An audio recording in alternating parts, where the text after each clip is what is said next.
Hey everybody, welcome back. We're in the shop again today. It's a Saturday, so not working on customer projects today, just working on some of my own projects. I've got a couple requests from a few guys to see some of my personal collection of Jeep toys. I guess there's a lot of folks interested in these, and I just wanted to show you this little construction Jeep that I've had for years and years. New old stock, brand new in the box. We'll get on to some other stuff in just a minute, but just for you guys that are interested, I just wanted to show you this new in the box kit I got here. It's a little friction Jeep, and it's brand new, and it comes with a whole do-it-yourself trailer with a winch on it, and all that stuff is still on the board there, as you could see. This one's never really been played with or used or anything. Still a nice little toy, and I've got hundreds of them, and like I say, a few people have expressed some interest in wanting to see some of them, and this is one of my favorites. I really like this one, and there it is. Brand new in the box, from the 1950s, I believe. I think that was a Japanese company. Let's see if we can see here. Yeah. I think you can see that. These are the instructions for putting together everything.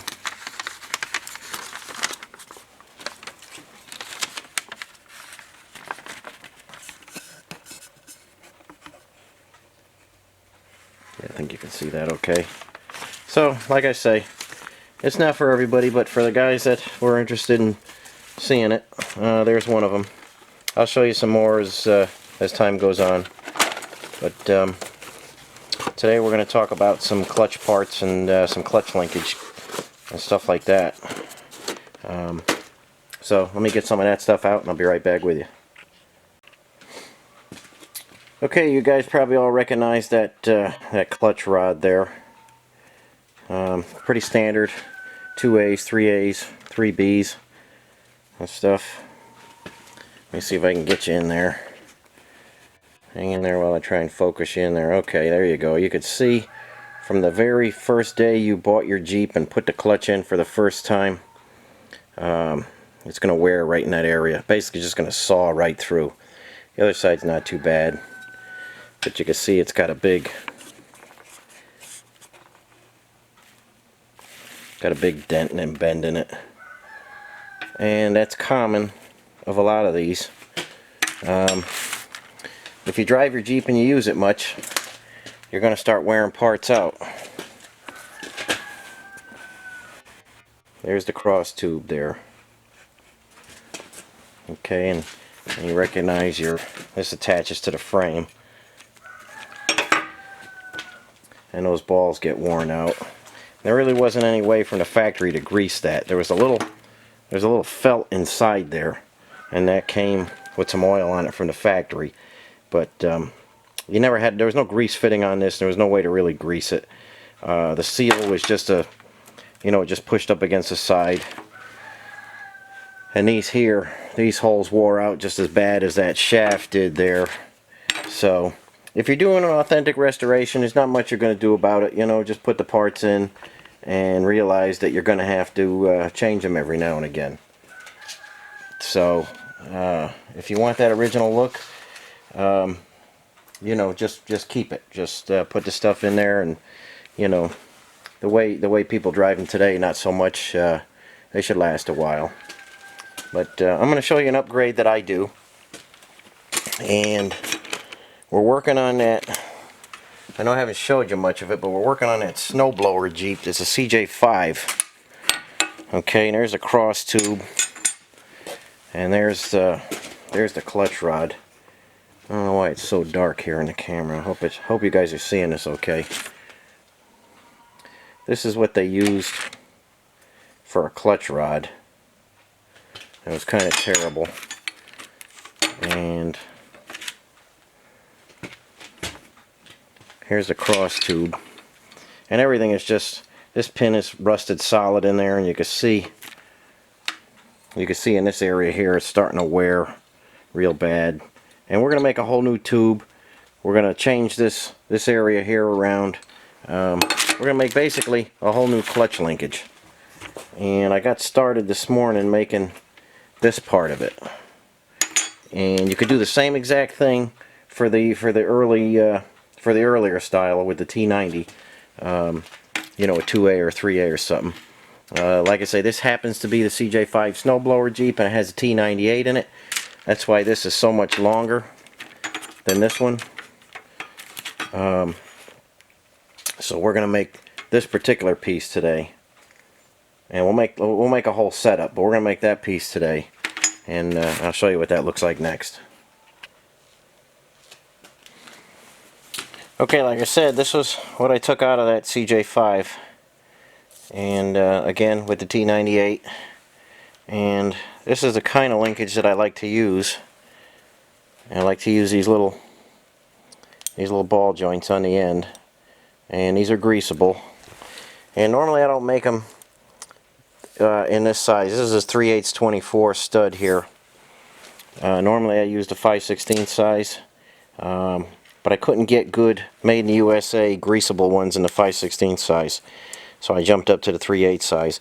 And we're gonna make a new shaft. We're gonna make a new one of these whole complete assembly here anyway, and I'll show you how I do that. But so we got plenty of room there. We can make thicker flanges and stuff to take that 3/8 24. But basically, I didn't show you any of the lathe work or any of the milling machine work. But I had a piece. I started with a piece of 3/4 bar, turned it down to 11/16, because that's what the ends were. And then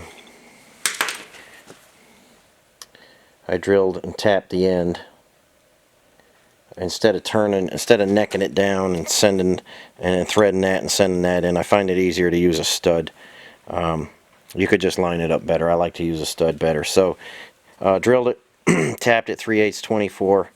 These come already tapped 3/8 24, so that works out fine. You could do some fine tuning by having the stud in there.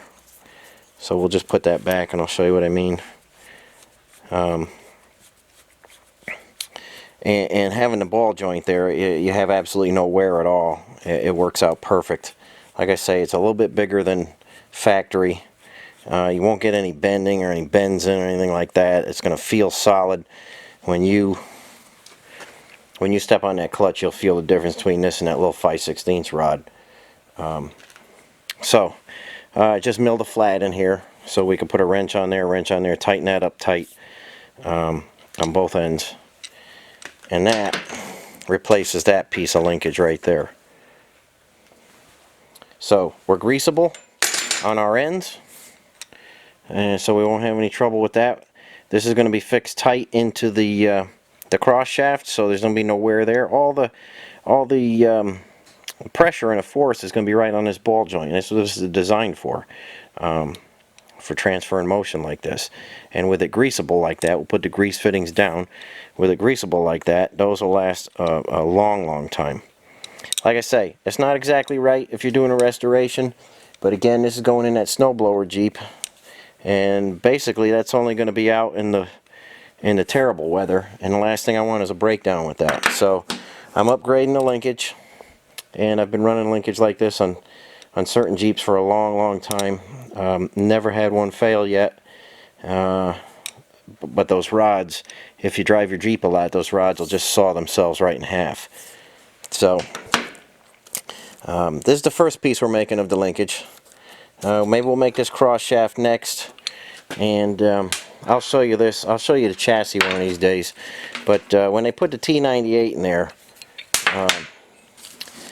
this whole shaft was kind of sitting crooked like this, and it wasn't too bad a deal. I mean, it worked, but we're going to straighten it out. We're going to drop this particular side on the frame down a little bit to line it up perfect, and we're going to make sure that this cable, which we're going to change this around too a little bit. I'll show you that in a future video.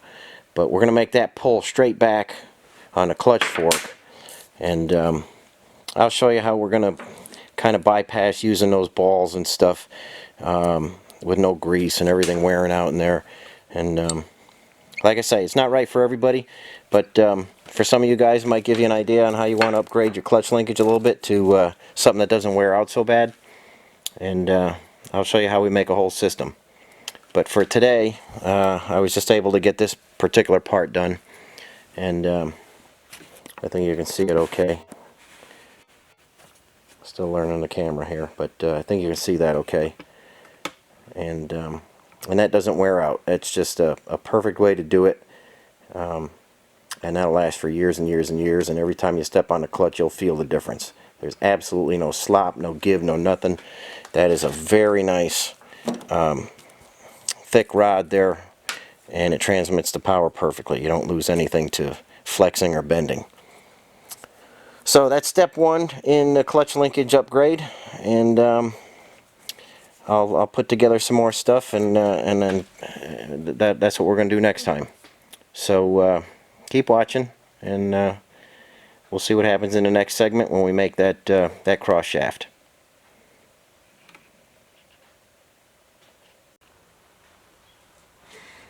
Okay, everybody, we're back on that clutch linkage, and I've got a rod end here for the cable.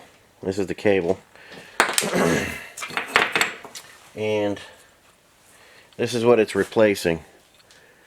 This was in the tube, and that would pull back on the cable and work your fork.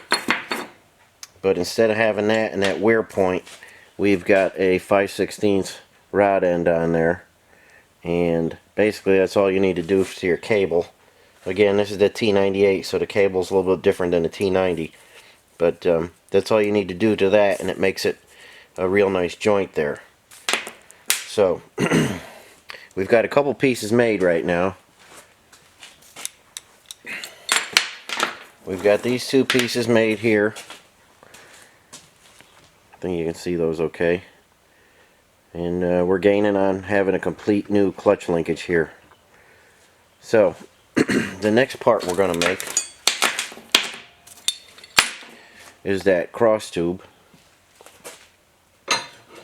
And I've got a piece of 4140 here, and it's 7/8 diameter, just like the original tube was. That's 7/8. And I necked it down to 3/4. And if you're familiar with your Jeep and stuff, you know, remember there's a ball in there, and that's what that pivot's on, is that ball. And what I do is I get some of these flange bearings. And it's just a standard flange bearing, 3/4 hole size, and you can get these at any industrial house. There's good ones and bad ones, so I try and stick with USA made brand. A lot of junk ones come in from China and stuff, but you could get real nice ones that are made in USA. Okay, so that's going to replace our ball, and that's going to mount to the frame, and it'll rotate. Your clutch shaft will rotate in that. And I don't know exactly how big it's going to be yet, but I've got another one for the other side. So that shaft is going to go between the two of those. And I've got to make some bracketry on the transfer case to hold this side. And then we'll cut the shaft to length. We'll turn it down. And then we won't have to worry about this sliding back and forth because we got this shoulder on there. And the next thing I did was I made a pattern of this part of the cross tube. I just took a piece of cardboard and traced around there.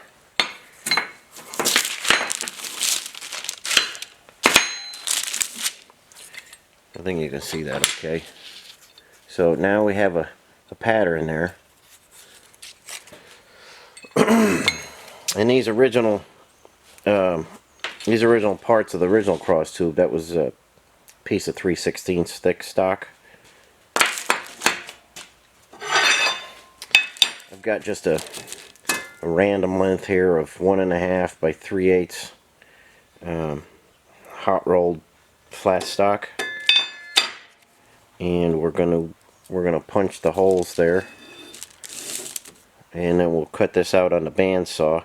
I'm not sure where I'm going to cut the hole, and we may clock them a little bit different on the tube. Not much, just a bit to get all our linkage working right.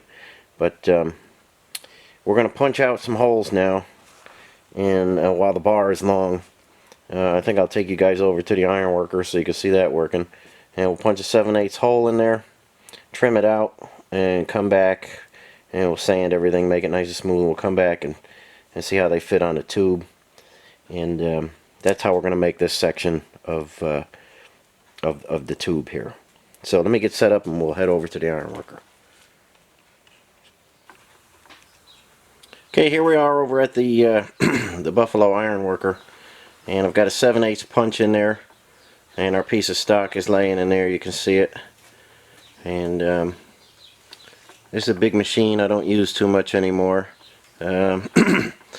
Back when there was a whole lot of building going on and stuff like that, I was punching I-beams and flitch plates all the time.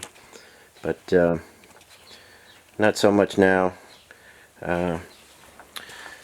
But every now and again I like to, fire it up just to get some oil lubricating through it. And this is a Buffalo, like I said, and it's the largest machine they've ever built. It's got 190 tons of punching pressure, and it punches notches and cuts I-beams and angle iron and solid stock, and it's got a slitting shear on it, so you can cut unlimited lengths of material. But we're just going to fire it up and punch these couple holes, and then go over to the bandsaw and cut the rest out. So I got to get an airline hooked up for the foot pedal, and I'm going to turn it on, and it's quite loud, so you might want to turn your speakers down, and we'll punch these holes.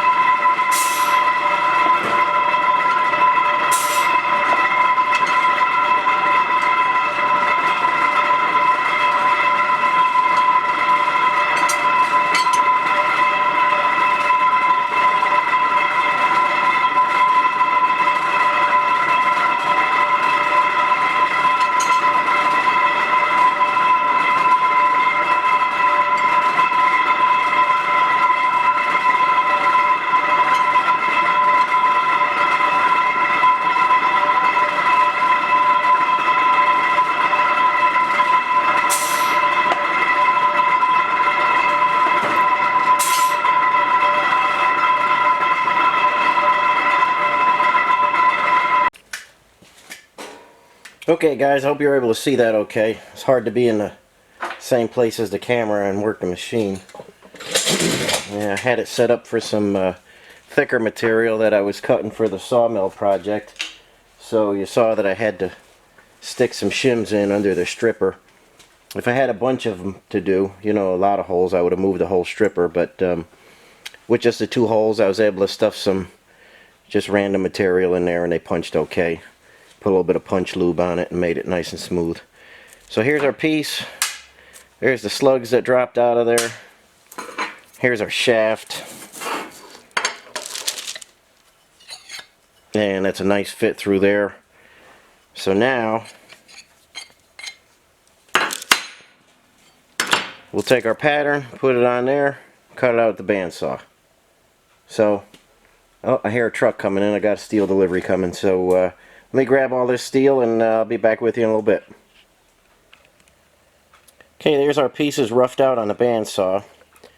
Just some very rough cuts, just to get the general shape we need. We're going to head over to the disc sander and tune those up real nice. We'll sand right to the lines.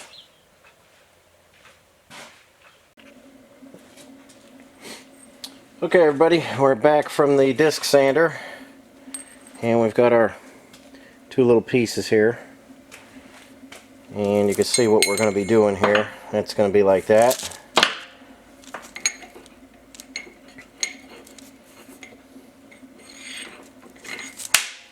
We'll slide the other one on like that.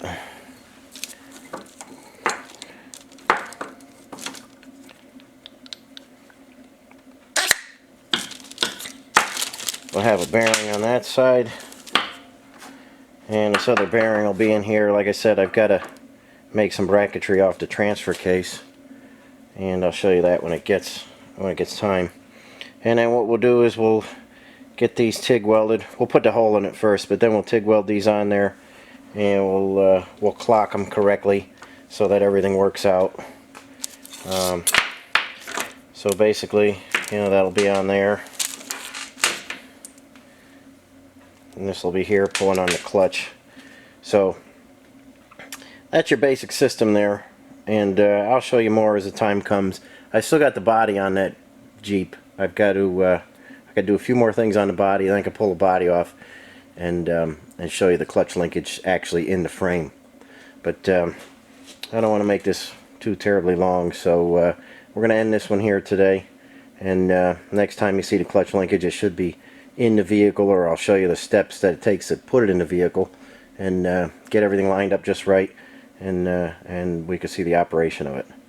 So those are the pieces that I use, and like I say, I've had them in vehicles for years, and they're indestructible, and they last, you know, through anything, heat, cold, you know, salt they put on the roads, whatever. They seem to last a long time. So hope it gives you some ideas for maybe upgrading your clutch linkage or something like that. Again, if you like the video, hit the like button, and subscribe if you like what you're seeing. And if there's anything special you want to see, just shoot me a comment and let me know, and I'll try and cover it. Otherwise, we're going to keep going on that CJ3A restoration, and when we get time, little bits of time and stuff, we'll finish up that snowblower Jeep and keep working on that CJ3B welder Jeep. So, a lot going on, but we'll cover it all. Okay, thanks for watching. We'll catch you next time.